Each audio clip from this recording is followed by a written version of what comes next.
अंतर्भुक्तकरण नीति माध्यम सशक्तकरण कर आवश्यकता रही।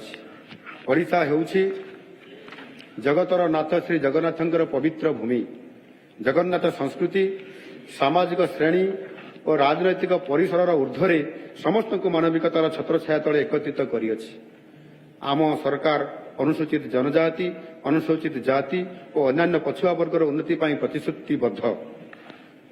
अनुसूचित जनजाति और अनुसूचित जातिर विकास आम राज्य सरकार प्रायतः समस्त योजनार एक अविच्छेद्य अंग।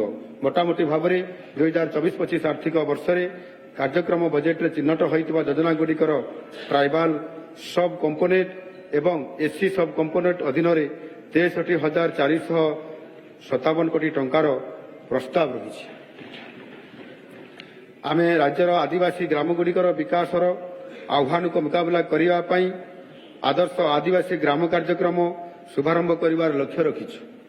यही कार्यक्रम में आगामी 5 वर्ष मध्य 500 ग्राम को आदर्श ग्राम परिणत करा जिवो।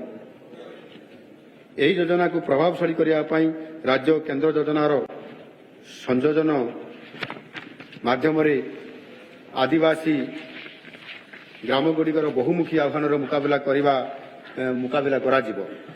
यह आदर्श ग्रामगुड़िक मानक भाव कार्य करने सहित ज्ञान विनिमय को प्रोत्साहित करिबो एवं आदिवासी सशक्तिकरण प्रयास रे नूतन विश्वास भरीदेव।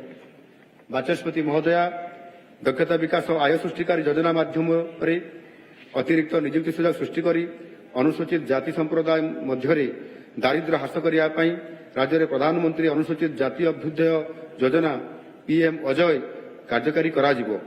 अनुसूचित जाति आदूषित ग्रामगुड़िक पर्याप्त भित्तिभूमि और सेवा सुनिश्चित कर सामाजिक और आर्थिक विकास सूचकांक उन्नति आनिया यही योजनार लक्ष्य।